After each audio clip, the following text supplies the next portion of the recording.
Treasure Beneath the Sea. While reading the Chicago Tribune of Sunday, January 21st, 1979, a headline caught my eye: Drama, Treasure Beneath the Sea. Written by Carol Oppenheim, a Tribune writer and certified scuba diver who went into the sea with the treasure hunters, the article related the story of the discovery of the Spanish galleon Concepcion.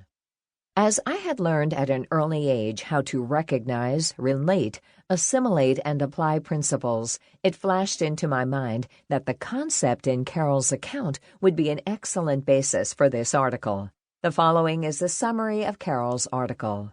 The Concepcion sailed from Mexico in 1641, heavily loaded with silver coins, gold ingots, Chinese porcelain, and countless tons of other booty claimed by the Spanish crown. Not listed on the manifest were contraband, smuggled aboard by the officers and crew, which may have accounted for 20 to 50% of the cargo.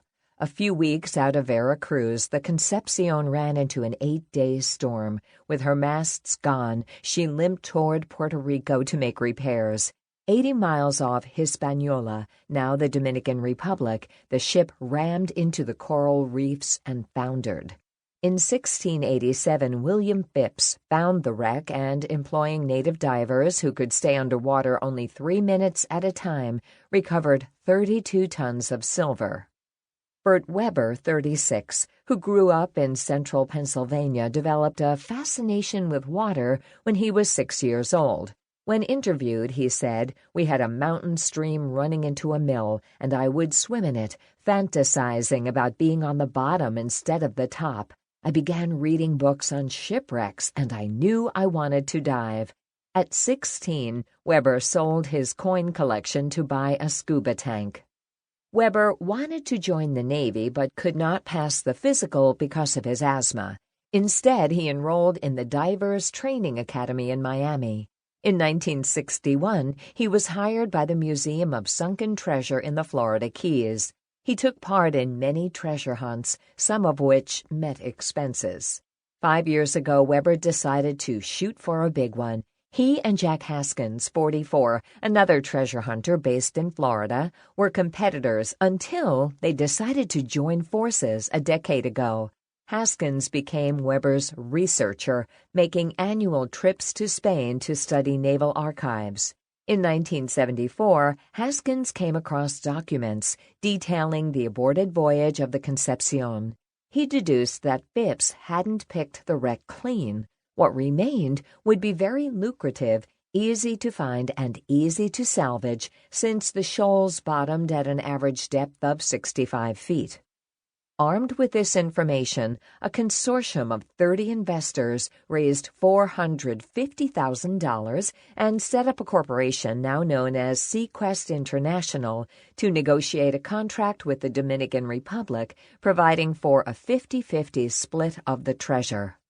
Equipped with a magnetometer to record anomalies in the coral, Weber and Haskins, accompanied by a crew of divers, American map and coin experts, and a Dominican naval officer, searched the reef for 5 months. In 1977, they found 13 wrecks, none the Concepcion. "I bet we went right over her," Haskins said later, "but our mag wasn't sensitive enough to catch it." A year later, the treasure hunters learned that the log of Henry Phipps's ship had been found. It contained the precise compass points for the location of the lost galleon.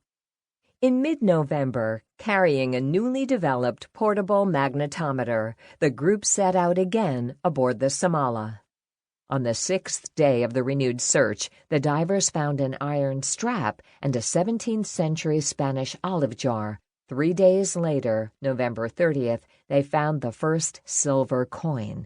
Then we just kept pulling up coins, 130 that first day, plus cups, plates, candlesticks, candle snuffers, and more olive jars. They found so much, they decided that numismatist Henry Taylor would have to move his operations to shore.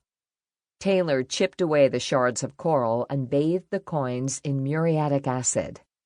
What he saw were rough-shaped circles containing about 1 ounce of silver, bearing the cross and shield of the King of Spain, and the date 1613.